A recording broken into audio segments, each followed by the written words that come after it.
자, 오늘은 다시 세우는 이 영적 기초 체력 네 번째 시간으로 이 연합과 동력에 대해서 우리가 한번 살펴보겠습니다. 자, 그동안 우리가 함께 나누었던 거 복습 한번 해볼까요? 첫 번째가 무엇이었습니까?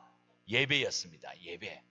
우리가 그 무엇보다 예배가 온전히 회복되어져야 된다. 말세가 가까울수록 모이기를 피하는 어떤 사람들의 모습 가지 말고 우리는 더 이러한 때 모이기를 힘써야 된다. 그래서 예배를 더 귀히 여기고 무엇보다 우리가 살아계신 하나님께 산제물로 드려질 수 있어야 된다. 말씀드렸습니다. 자, 두 번째가 무엇이었습니까? 말씀이었죠. 그래서 여호수아 1장의 말씀을 우리가 살펴보면서 모세는 죽고 이제 여호수아가 가나안 정복 전쟁 싸워 나가야 되는데 얼마나 두렵고 또 무섭겠습니까? 그런데 하나님께서 그 여호수아에게 율법책이라는 하나님의 말씀을 딱 손에 붙들어 주지요. 이 말씀 부여잡고 묵상하면 절대로 내가 함께하여 형통케 될 것이다 말씀하지요. 실제로 그 약속의 말씀 부여잡고 정복 전쟁 성공하는 걸 우리가 볼 수 있었지 않습니까? 세 번째는 무엇이었습니까? 바로 기도였습니다. 기도. 이 영적인 호흡, 이 영적 근육과 같은 기도. 그래서 우리가 기도를 계속 함으로 더욱더 하나님의 뜻을 이루어갈 수 있다 말씀드렸고요. 이제 네 번째 시간으로 이제 연합과 동력에 대해서 우리가 한번 살펴보고자 합니다. 우리 성도님들 혹시 여러분 혼자서는 도저히 해내기 벅찬 그런 일을 만났을 때 옆에 있는 누군가 혹은 친구 혹은 성도들이 나에게 와서 힘이 되어주고 위로가 되어준 그런 경험들 다들 있으시지요? 한 번쯤은 다들 있을 줄 압니다. 예를 들면요, 갑작스러운 폭우로 일터가 엉망이 되어졌을 때 두 팔 걷어붙이고 복구 작업에 함께 힘을 쓴 그런 우리 형제 자매들 있지요. 또 생각지 못한 가족의 죽음으로 정신을 잃었을 때 자기 일처럼 아파하며 도와준 그런 분들이 있습니다. 몸이 아파 아무것도 못하고 있을 때 조용히 찾아와서 약을 사놓고 간다든지 죽을 끓여놓고 간다든지 그런 형제자매 있지 않습니까? 자, 그런 형제자매들 도움을 생각하면요 정말 우리가 잊지 못하지요. 너무너무 감사하고 죽을 때까지 평생토록 잊을 수가 없는 그런 좋은 일이 되어지는 것입니다.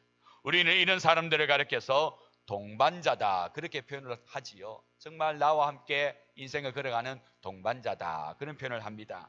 오늘 본문에도 보면요 이 동반자의 중요성에 대해서 우리에게 가르쳐주고 있습니다. 자, 우리 다 같이 오늘 본문 9절과 10절 말씀 우리 다시 한번 읽겠습니다.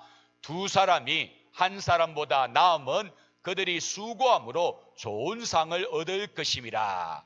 혹시 그들이 넘어지면 하나가 그 동물을 붙들어 일으키니와 홀로 있어 넘어지고 붙들어 일으킬 자가 없는 자에게는 화가 있으리라. 아멘.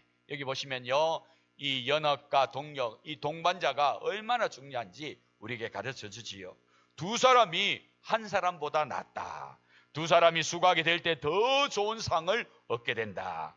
한 사람은 결국 넘어졌을 때 일으켜 주는 자가 없어서 화를 당하게 된다. 그런 말들이 나오지요. 성도 여러분 어떻습니까? 다 맞는 말 아닙니까? 다 맞는 말입니다. 혼자보다 둘이 낫고요 둘이보다 셋이 훨씬 낫습니다. 우리나라 속담에도 배지장도 맞들면 낫다라고 하지 않습니까? 그 가벼운 종이 한 장 배지장도 함께 같은 마음을 품고 맞들 때 좋은 결과가 우리에게 주어진다. 좋은 효과가 우리에게 있게 된다라는 거 아니겠습니까? 그렇습니다. 성도 여러분, 이 연합과 동력은요 굉장히 중요합니다. 이 연합과 동력을 제가 말씀을 준비하면서요 진짜 참 좋은 예 하나 제가 접하게 되었습니다. 저 미국 캘리포니아에 가면요 세계에서 가장 키가 큰 이 스퀘어라는 나무가 있다라고 합니다. 우리나라 담양에 가면 메타스퀘어 그런 나무가 있는데요. 그런 비슷한 나무인데요. 이 세계에서 가장 큰 나무라고 합니다. 여러분 이 높이가 어느 정도 될 것 같습니까? 세계에서 가장 큰 나무의 높이 몇 메다 정도 될 것 같습니까? 115m가 된다고 합니다. 115m. 얼마나 큰지요. 제가 여러분들 한눈에 보면 알 수 있도록 사진을 준비해 왔습니다. 자, 우리 사진 한번 볼까요? 저게 바로 이 스퀘어 나무, 세계에서 가장 큰 스퀘어 나무입니다. 여러분 보시면요, 제일 밑에 이 기념사진 찍는 사람들 모습 보이는데요. 점처럼 보이지요, 진짜. 자그마한 어떤 인형처럼 보입니다. 얼마나 나무가 키가 크고 또 아름드리가 얼마나 대단한지 사람이 저 앞에 서 있는데도요, 조그마한 그런 인형처럼 보이게 되는 거지. 저 나무가 무려 115m, 제일 큰 나무인데요. 자, 이런 나무들은 키가 크고 또 아름다리가 넓기 때문에요. 이 태풍이 올 때 바람의 면적 많이 받잖아요. 그래서 휘청휘청할 수 있거든요. 뿌리채 뽑힐 수도 있습니다. 그렇기 때문에 뿌리가 깊게 내려져야 되는데, 자, 여기서 질문 한 던져봅니다. 자, 이 세계에서 제일 키가 큰 115m 되는 이 스퀘어 나무에 뿌리는 어느 정도 박혀 있을까요? 몇 메다 정도 박혀 있을 것 같습니까? 여러분들 짐작해 보십시오. 한 어느 정도 박혀 있을 것 같습니까? 115m니까 최소한 10m는 돼야 되겠지요. 땅서 깊숙이 박혀야지 뭐 비바람, 뭐 저 미국에는 또 이렇게 토네이도 같은 회오리 바람도 있는데 그런 거 와도 안 넘어가지 않겠습니까? 자, 그런데 연구진들이 조사를 해보니까요, 뿌리가요 1.5에서 2m밖에 박혀 있지 않습니다. 생각 외로 굉장히 얕게 박혀 있지요. 1.5, 2m 이런 나무 저 정도 크기고 또 높이라면요 좀 더 깊이 박혀야 되는데 겨우 1.5에서 2m밖에 안 됩니다. 그래서 연구진들이 야, 신기하다, 이렇게 뿌리가 얕게 박혀 있는데도 어떻게 이렇게 넘어가지 않고 계속해서 건재할 수 있는가, 그 이유를 살펴봤더니요, 뿌리들이요, 저기 여러분 사진을 보시면 알겠지만 저 나무 하나만 있는 거 아니지요? 옆에 많은 나무들이 있지 않습니까? 그 뿌리가 다른 나무의 뿌리하고 어떻게 되어 있습니까? 다 엉켜져 있는 겁니다. 즉 달리 말하면 서로 맞잡고 있다는 거죠. 서로 넘어가지 않도록, 서로 쓰러지지 않도록 서로 맞잡고 있다는 거죠. 즉 연합하고 동력하고 있다라는 것입니다. 그걸 보면서요, 이 연구자들이 깜짝 놀라는 겁니다. 불과 1.5, 2m밖에 안 되는 뿌리이지만 서로 맞잡고 있으니까요, 서로 지탱하는 힘이 생기고 여러 가지 비바람이 오고 또 어려움이 와도 넘어지지 않더라라는 것입니다. 근데 또 재미있는 것은요, 저 나무들이 보통 일자로 쫙 뻗어서 그렇게 자라나는 그런 나무인데요, 어떤 나무는 좀 이렇게 비스듬하게 이렇게 자라는 나무도 있다고 합니다. 비스듬하게 자라면요, 나중에는 점점 나무가 굵어지면요, 이거 못 견디잖아요. 결국은 쓰러질 수밖에 없습니다. 근데 그런 나무일지라도 뿌리가 어떻게 해요? 다른 나무하고 또 엮여져서 서로 지탱하고 있다 보니까요, 이렇게 비스듬하게 자랐는데도 계속 자라고 있다는 것입니다. 이런 걸 볼 때 연합하고 동력한다는 것이 얼마나 중요한지 우리가 잘 알고 있을 수 있는 그런 사건이 되는 것이지요. 그렇습니다, 성도 여러분. 연합과 동력은요, 나를 살릴 뿐만 아니라 우리 전체를 살리는 그런 좋은 원리가 되는 것입니다. 요즘 우리들이 사는 이 세상은요, 자꾸만 어떻게 살라고 합니까? 혼자 살라고 하지요. 혼자 살라고 합니다. 밥도 혼자 먹고 여행도 혼자 다니고 영화도 혼자 보고 심지어는 결혼도 하지 않고 혼자서 아이를 키우라는 그런 분위기가 조성됩니다. 자, 그런데 성도 여러분, 결코 그거 바람직하지 않습니다. 비성경적입니다. 성경은요, 충만하고 번성하고 다스리고 정복하는 것이 성경의 가르침입니다. 성경은요, 일찌감치 이 세상을 창조할 때부터 이 연합과 동력에 대하여 분명히 말씀을 해주고 있습니다. 하나님께서 태초의 사람, 이 남자를 만드실 때, 아담을 만드실 때 잘 만들어 놓고요, 그 다음에 우리 하나님 어떻게 합니까? 홀로 있는 것이 보기 좋지 못하다 해서 마침내 하와를 만들어서 서로 연합하게 만들어 주지 않습니까? 자, 우리 창세기 2장 18절 말씀 함께 읽습니다. 여호와 하나님이 이르시되 사람이 혼자 사는 것이 좋지 아니하니 내가 그를 위하여 돕는 배필을 지으리라 하시니라. 그렇습니다. 남자인 아담 혼자 있을 때 하나님 보실 때 좋지 않았다는 것입니다. 그리고 여자 하와를 만들어 함께 연합한 한 몸이 되게 만들었을 때, 돕는 배필로 연합체가 되게 했을 때 우리 하나님은 어떻게 합니까? 심히 좋았더라면서 기뻐하시는 것을 우리가 볼 수 있는 거지. 이처럼 성경 처음부터 하나님은요, 연합과 동력을 중요시하고 있습니다. 자, 그렇다면 성도 여러분, 왜 하나님은 이토록 연합과 동력을 중요시할까요? 왜 이렇게 연합하는 것을 이렇게 귀하게 여기실까요? 우리 예수님도 두세 사람이 내 이름으로 모이는 그곳에 나도 함께하리라 라고 하면서 두세 사람이라고 연합과 동력을 말하는 것을 우리가 알 수가 있지. 왜 이렇게 하나님께서는 연합과 동력을 중요시 여기시는가? 그 이유가 있습니다. 그 이유가 무엇이냐 하면요, 우리 하나님 자체가 연합과 동력으로 존재하고 있기 때문입니다. 달리 말하면 하나님의 존재 방식이 연합과 동력이다라는 것입니다. 여러분들 트리니티, 삼위일체라는 말 들어보셨지요? 자, 삼위일체가 무슨 뜻입니까? 한자어로 일체, 한 몸 안에 삼위, 세 분의 인격이 존재하고 있다. 그런 뜻 아닙니까? 한 몸 안에 세 분의 인격이 존재하고 있다. 여러분, 한 몸 안에 세 분의 인격이 존재한다는 거 얼마나 비좁은 그런 일이겠습니까? 그러나 서로 연합하고 그리하여 하나님의 뜻을 위하여 함께 동력한다. 그런 의미가 그 속에 담겨 있는 거지. 간혹 가다 보면 이 삼위일체에 대하여 잘못 이렇게 착각하시는 그런 분들이 있는데요. 어떤 분들은 그렇게 이야기합니다. 한 대상이 어떤 장소나 역할에 따라서 각기 달라진 거 아니냐. 똑같은 하나인데 여기서는 이런 모습으로 저기서는 저런 모습으로 나타난 거 아니냐. 하나님은 한 분이니까 여기서는 이런 하나님으로 여기서는 이런 하나님으로 나타나는 거 아니냐. 뭐 그렇게 이야기합니다. 그러면서 물을 비유를 들면서요. 이 물이 영하로 내려가면 얼음, 고체가 되고 그리고 100도 이상 넘어가면 이제 수증기, 기체가 되어지고 평상시에는 우리가 마실 수 있는 물이 되어지잖아요. 그것처럼 물은 똑같은데 이런 환경과 이런 상황에서 이런 모습으로 나타나는 거 아니냐. 그렇게 이야기하는데 여러분 절대 그게 삼위일체를 설명한 것이 못됩니다. 삼위일체는요 말 그대로 한 몸 안에 각각의 독립된 인격이 존재한다. 그게 바로 삼위일체지요.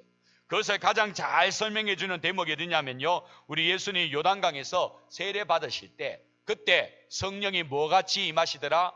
비둘기같이 임하고요. 그리고 하늘 위에서 이는 내 사랑하는 아들이다 라는 하나님의 음성이 들리지요. 그리고 성자 예수님은 세례를 받으시고요. 그거 보면 한 몸이 어떤 환경에서 이런 모습 저런 모습으로 나타나는 거 생각할 수 없잖아요. 각기 다른 독립체로 존재하는 걸 볼 수 있잖아요. 그래서 삼위일체라는 것은 한 몸 안에 각각의 독립된 인격이 존재한다라고 말하는 거지요. 그렇기 때문에 이 삼위일체는요 그 자체가 연합이고 동력인 것입니다. 연합으로 함께 가고 계시고 하나가 되어서 하나님의 뜻을 이루어가고 있기 때문에 그 자체가 연합이고 동력이다라는 거지요. 바로 우리 하나님의 존재 방식이 삼위일체, 연합과 동력이기 때문에 성도인 우리에게도 연합과 동력을 간절히 원하고 있다라는 것입니다. 그 내용이 바로 오늘 본문의 내용인 것입니다. 자, 그리고 이제 본문 11절 12절 한번 읽어볼까요? 본문 11절 12절 우리 다 같이 있습니다. 또 두 사람이 함께 누우면 따뜻하거니와 한 사람이면 너무 빨리 넘겨버렸습니다. 그죠? 자막을 너무 빨리 넘겼는데 자 다시 우리 11절 다시 있습니다.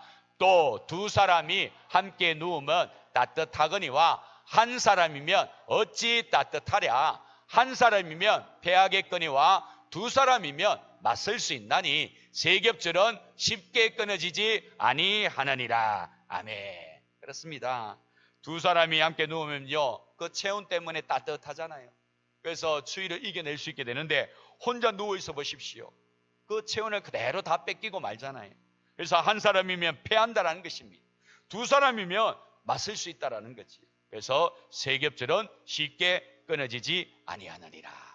예전 번역에 보면 이 세 겹줄이 뭘로 나와 있습니까? 삼겹줄 그러죠. 삼겹살하고 비슷한 뉘앙스다 그래가지고 이 바꿔놓은 건데 여러분 이 두 사람이면 함께 맞설 수 있고 그리고 누우면 따뜻하다라는 이 내용을 가장 잘 보여주는 한 동물이 있습니다. 여러분 저 추운 남극에 가면요 유명한 동물 하나가 있지요. 뭡니까? 펭귄이 있습니다. 펭귄. 이 펭귄은요 우리가 잘 알다시피 굉장히 추운 혹한의 날씨를 이겨내고 살아가는 그런 짐승 아닙니까? 여러분 저 남극의 날씨가 평균 어느 정도냐면요 마이너스 30도에서 40도, 영하 30도, 40도 정도 됩니다. 영하 30도, 40도 정도 되면요 어느 정도 추위겠는가? 제가 한번 알아보니까요 숨을 쉬는 자체가 통증이라고 합니다. 차가운 그 기운이 내가 숨을 쉴 때 들어왔다 나갔다 하다 보니까요 이 자체가 통증이라는 거지. 이런 곳에 장갑을 끼지 않고 문고리를 함부로 잡았다든지 아니면 자동차 손잡이를 잡게 되면요 이 살이 거기에 쭉 달라붙어 가지고 살점이 떨어져 나가는 그런 일도 있다라고 합니다. 또 눈을 깜빡일 때 우리들의 눈이 뻑뻑하지 않도록 눈을 계속 이 소리가 깜빡깜빡하면요 이게 뻑뻑해지거든요. 그걸 방지하기 위해서 눈에서 이 분비액이 나오는데 소량의 분비액이 나오는데 그게 너무 춥다 보니까요 그게 얼어버려 가지고 눈 깜빡이는 자체도 힘들 지경이다라고 하지. 그 정도로 이 영하 30도, 40도는요, 혹한의 그런 날씨인 겁니다. 자, 이런 추운 곳에 펭귄들이 산다는 겁니다. 자, 성도 여러분, 이런 추운 곳에서 펭귄들이 새끼들을 어떻게 낳아서 기르고 그렇게 사는지 참 궁금하지 않습니까? 이 성인 개체가 된 펭귄들은요, 뭐 그렇다 치더라도, 견딘다 치더라도 이제 엄마 뱃속에 있다가 알로 태어나서 알에서 부화하여 펭귄이 된 한 번도 경험하지 못한 추위를 경험하는 그런 펭귄들은 어떻게 이 혹한의 날씨를 이길 수 있느냐? 그래서 어떻게 펭귄으로 계속해서 성장체로 자라날 수 있느냐? 굉장히 신기하지요. 이걸 풀 수 있는 하나의 방법이 있는데요. 그게 뭐냐면요, 허들링이라는 것입니다. 여러분, 허들링 들어보셨습니까? 한 번은 들어본 듯한 그런 단어인데요. 이 펭귄들이 서로 몸을 딱 밀착해 가지고요, 둥근 원을 만듭니다. 그러면 펭귄 자기 스스로의 체온이 옆에 있는 펭귄하고 같이 전이가 되면서 더 좋은 온도를 유지하지요. 그리고 큰 원을 만듭니다. 즉 외부의 바람이 못 들어오도록. 그런 다음에 어떻게 합니까? 그 안에 새끼들을 다 넣고요, 그렇게 추위를 이길 수 있도록 그렇게 길러낸다라는 거죠. 그런데 그 원이요, 한 겹이 아니라 몇 겹이 된다는 것입니다. 그래서 옆으로도 밀착을 하고요, 앞뒤로도 밀착을 하는 겁니다. 그러면 제일 마지막에 있는 원을 만들고 있는 펭귄들은요, 이 바람을 그대로 맞으니까 굉장히 춥겠지요. 그러면 시간이 지나면 어떻게 됩니까? 앞에 있는 사람하고 또 자리를 바꾼다는 겁니다. 그래서 추운 펭귄은 좀 안으로 들어오고 따뜻한 펭귄은 또 밖으로 나가고 서로 이렇게 자리를 교체하면서 그 대의를 유지하고 안에 있는 새끼들은 잘 그렇게 따뜻하게 양육한다는 거지. 제가 이렇게 말해봤자 사진 한 장 보는 게 더 낫겠지요. 자, 사진 한 장 보겠습니다. 이 신문에 난 기사입니다. 보시면요, 추위로부터 새끼 보호하는 아버지 펭귄 감동 물결, 그렇게 기사가 떴는데요. 저 사진 보시면요, 이 원형을 이루어 가지고 딱 밀착해 있다가 안에는 무엇이 있습니까? 새끼들이 있지. 저렇게 해서 한 번도 경험하지 못한 추위를 이 새끼들이 서서히 적응하면서 이겨내고 성인 개체로 자란다는 거죠. 그래야 지금도 이 펭귄이 계속해서 남극에서 살 수 있고 유지할 수 있다는 것입니다. 저는 이 모습을 보면서요, 오늘 본문 우리가 읽었던 이 11절 12절 말씀이 딱 여기에 들어맞는 그런 말씀이 아니겠는가. 두 사람이 함께 누우면 따뜻하거니와 한 사람이면 어찌 따뜻하랴. 한 사람이면 패하겠거니와 두 사람이면 맞설 수 있나니 세 겹줄은 쉽게 끊어지지 아니하느니라. 그렇습니다. 이 펭귄이요, 그 원리를 알고요, 새끼들 그렇게 양육하고 그 혹한의 추위에서도 이겨내며 명을 유지하고 있는 거지. 우리의 삶도 그러해야 된다는 겁니다. 특별히 우리 교회 안에서의 우리의 삶도 이러해야 된다는 거지. 여러분, 절대 신앙은요, 홀로 신앙생활 할 수 없습니다. 왜냐하면요, 홀로 신앙생활 하면요, 악한 사탄막이 우는 사자같이 삼킬자를 삼고 있기 때문에 딱 타겟이 되고 맙니다. 나는 나 혼자 신앙생활 할래, 누구에게도 간섭받지 않고 그냥 내 혼자 자유롭게 신앙생활 할래. 여러분, 좋아 보이고 그럴싸해 보이지만요, 영적으로 보면요, 악한 사탄막의 밥이 될 수밖에 없습니다. 절대적으로 연합해야 되는 겁니다. 우리 하나님의 존재 방식이 연합과 동력이듯이 성도인 우리도 연합해야 된다는 것이죠. 그래서 함께 하나가 되어 하나님 나라를 세워갈 수 있어야 된다는 것입니다. 갈라디아서 6장 2절의 말씀을 보면요, 이런 말씀이 나옵니다. 우리가 연합하고 동력에 대한 이유가 나오는데요, 우리 다 같이 읽습니다. 너희가 짐을 서로 지라, 그리하여 그리스도의 법을 성취하라. 아멘. 여기 보면요, 그리스도의 법을 성취하기 위해서, 즉 하나님의 뜻을 이루기 위해서라도 우리가 서로 짐을 나누어줘야 된다. 즉 연합해야 되고 동력해야 된다라는 것입니다. 여러분, 우리가 선교사님을 파송해서 지금 선교사님이 말레이시아, 인도네시아 가서 사역하고 있는데요, 역시 마찬가지입니다. 우리가 연합하지 않고 동력하지 않으면요, 선교사님 혼자서 할 수 있습니까? 못합니다. 배후에서 기도가 있어야 되고요, 또 후원하는 물질이 있어야 되고요, 어떤 일이 있을 때마다 서로 정보를 주고받으면서 같이 머리를 짜내고 의논해야 되고요, 그래야지 선교가 이루어지는 것이지 선교사 가 있는 선교사님만 하면 된다, 아니라는 것입니다. 우리의 모든 사역이 다 이와 같이 연합과 동력으로 이루어지는 것입니다. 그러므로 우리 성도님들, 이 연합과 동력하는 일에 여러분들이 마음을 열고 손을 함께 내밀어 함께 연합하고 동력할 수 있기를 바랍니다. 그럴 때 주의 몸된 교회가 든든히 서갈 수 있고 또 하나님께 기쁨이 되어질 수 있고 나아가서 우리 자체도 우리가 이 거센 이 세파 속에서 흔들리지 않고 믿음을 잘 유지하며 또 바로 서갈 수 있게 되는 것입니다. 이제 말씀을 정리합니다. 성도 여러분, 연합과 동력은 꼭 필요합니다. 요즘 혼자 있기를 즐겨하시는 분들이 들어 있는데요. 그리스도의 법을 성취하기 위해서라도 연합하셔야 되고 동력하셔야 됩니다. 그래서 교회에서 이렇게 함께 하십시다, 이렇게 함께 같이 가십시다 라고 할 때에 거기에 여러분들이 연합해야 되고 동력해야 되는 겁니다. 저는 요즘 우리 부목사님이 병원에 잠깐 계셔가지고 이 사역적인 면에서는요, 이제 한 2달이 지나다 보니까 뭐 질도 났습니다만 조금 이제 힘든 면은 없지 않아 있습니다. 그런데 심적으로는 굉장히 행복합니다. 왜 그러냐면요, 지금 이런 사정을 아시고 함께 동력해 주시는 여러분들이 있기 때문입니다. 근본에 우리 주일학교 여름 성경학교 수련회 우리 부목사님이 없는 가운데서도 각 부서에서 우리 교사들과 함께 부장 중심으로 너무 잘 감당해 내었지요. 그리고 수요예배와 금요기도의 찬양 인도하는 우리 형제 또 우리 집사님이 또 기꺼이 그 공백을 메꿔줌으로 전혀 문제없이 잘 진행되도록 만들어주고 있지요.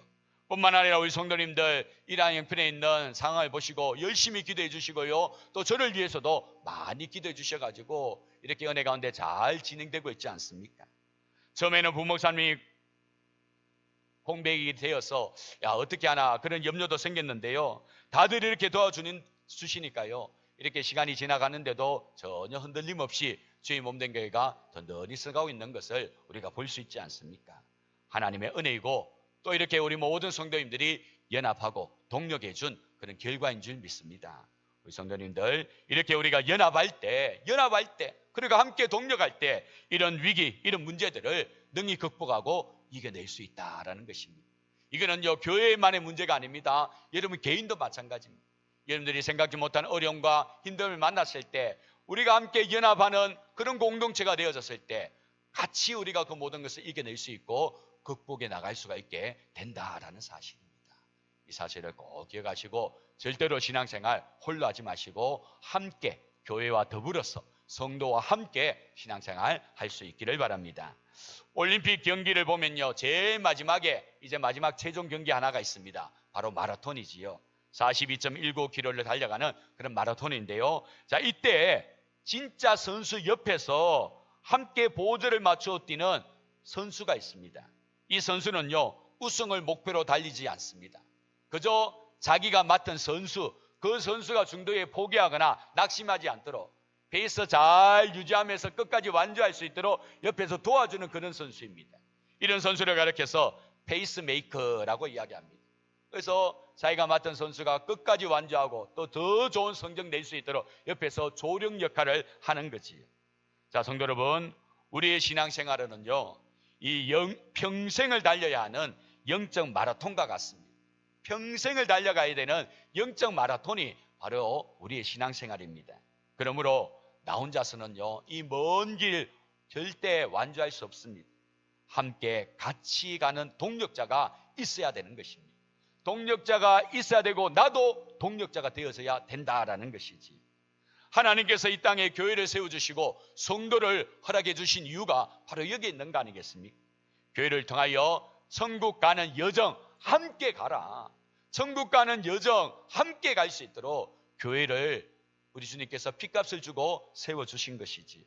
성도 여러분, 은혜로운 신앙생활이라 할지라도 혼자 가면요, 지칠 수가 있습니다.